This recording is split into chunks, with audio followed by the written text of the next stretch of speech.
டெல்லியில் பிரதமர் நரேந்திர மோடி தலைமையில் பாதுகாப்புக்கான மத்திய அமைச்சரவை குழு கூட்டம் தொடங்கியுள்ளது.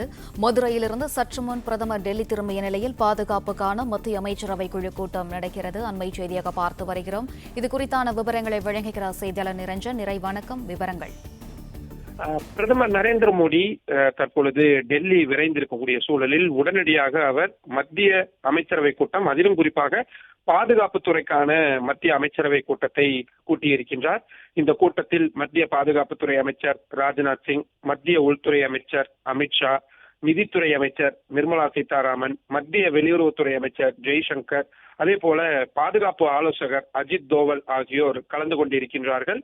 மிக முக்கியமாக என்னென்ன மாதிரியான நடவடிக்கைகள் அடுத்தடுத்து எடுக்கப்பட வேண்டியிருக்கிறது. மத்திய கிழக்கில் தற்பொழுது போர் மேகங்கள் சூழ்ந்திருக்கக்கூடிய சூழலில் கடுமையான தாக்குதல் என்பது இரண்டு தரப்பிலுமே மேற்கொள்ளப்பட்டு வருகின்றது.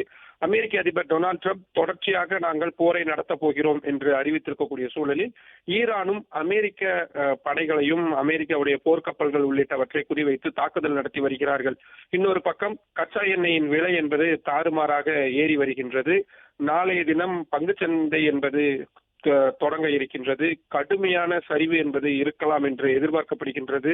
அது மட்டும் இல்லாமல் உள்நாட்டு பாதுகாப்பு, அதே போல வெளிநாடுகளில் சிக்கி இருக்கக்கூடிய இந்தியர்களை மீட்டுக் கொண்டு வருவது, என்ன மாதிரியான நிலைப்பாட்டை இந்தியா எடுக்க வேண்டும், ஐக்கிய நாடுகள் சபை இந்த விவகாரத்தில் தலையிட இருக்கக்கூடிய சூழலில் அங்கு இந்தியா என்ன மாதிரியான ஒரு முடிவுகளை எடுக்கப் போகிறார்கள் போன்ற பல்வேறு விஷயங்கள் இதில் அடங்கி இருக்கின்றது.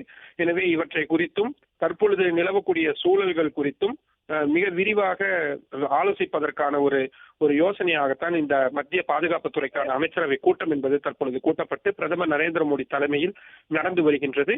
அது மட்டும் இல்லாமல் ஏற்கனவே நமக்கு தெரியும், அண்டை நாடான பாகிஸ்தானிலும் ஈரானில் நடக்கக்கூடிய அந்த பிரச்சனையின் காரணமாக உள்நாட்டில் நிறைய குழப்பங்கள் என்பது ஏற்பட்டிருக்கிறது. நிச்சயமாக எல்லையோர பகுதிகளில் இதன் தாக்கம் இருக்கும். ஜம்மு காஷ்மீர் மாநிலம் உள்ளிட்ட எல்லை பகுதிகளில் இதன் தாக்கம் உணரப்படும் என்று எதிர்பார்க்கப்படுகின்றது. ஏனென்றால் பாகிஸ்தான் ஆக்கிரமிப்பு காஷ்மீர் பகுதிகளில் ஏற்கனவே ஏராளமான போராட்டங்கள் என்பது நடத்தப்பட்டு வரக்கூடிய சூழலில் எல்லையில் அசம்பாவித சம்பவங்களை தடுப்பதற்காகவும் தேவையான ராணுவத்தை நிலைநிறுத்துவதற்கான யோசனைகள் எல்லாம் முன்வைக்கப்பட இருக்கின்றது. உளவுத்துறை என்ன மாதிரியான தகவல்கள் கொடுக்கப்பட்டிருக்கின்றது, தேவையான வான்வெளி பாதுகாப்பு, இந்தியாவிலிருந்து செல்லக்கூடிய விமானங்கள் பாதுகாப்பான முறையில் சென்று சேர்வது போன்ற பல்வேறு விஷயங்கள் இது குறித்து ஆலோசிக்கப்பட இருக்கின்றது. போர் இன்னமும் உக்கிரமாகும் பட்சத்தில் உலக நாடுகள் தலைவர்கள் ஒருவருக்கொருவர் பேசிக் கொள்வார்கள். அந்த வகையில் மற்ற உலக நாடு தலைவர்களுடன் பிரதமர் நரேந்திர மோடி எந்த வகையில் பேச வேண்டியிருக்கிறது, என்ன மாதிரியான ஒரு யோசனைகளை முன்வைக்க வேண்டியிருக்கிறது போன்ற பல்வேறு யுக்திகளும் இதில் அடங்கி இருக்கின்றது. எனவே துறை சார்ந்து அந்தந்த அமைச்சர்கள் முன்வைக்கக்கூடிய கருத்துக்களை ஒன்றாக கேட்டு அதன் அடிப்படையில் முக்கியமான ஒரு முடிவுகளை பிரதமர் எடுப்பார் என்று எதிர்பார்க்கலாம். குறிப்பாக வெளிநாடுகளில் சிக்கி இருக்கக்கூடியவர்களை பாதுகாப்பாக கொண்டு வருவதுதான் முதன்மையான விஷயமாக இருக்கும். எனவே அதற்கான ஆபரேஷன்கள் எதுவும், சிறப்பு ஆபரேஷன்கள் எதுவும் அறிவிக்கப்பட உள்ளதா என்பதும் அதிமுக்கியமாக கவனிக்க வேண்டியதாக இருக்கிறது.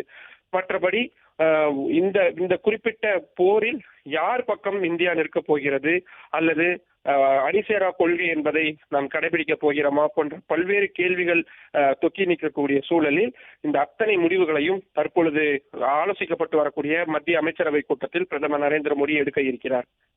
பிளே ஸ்டோர் மற்றும் ஆப் ஸ்டோரில் இருந்து பாலிமர் செயலியை QR கோடு மூலம் பதிவிறக்கம் செய்யுங்கள். செய்திகளை உடனுக்குடன் பெறுங்கள்.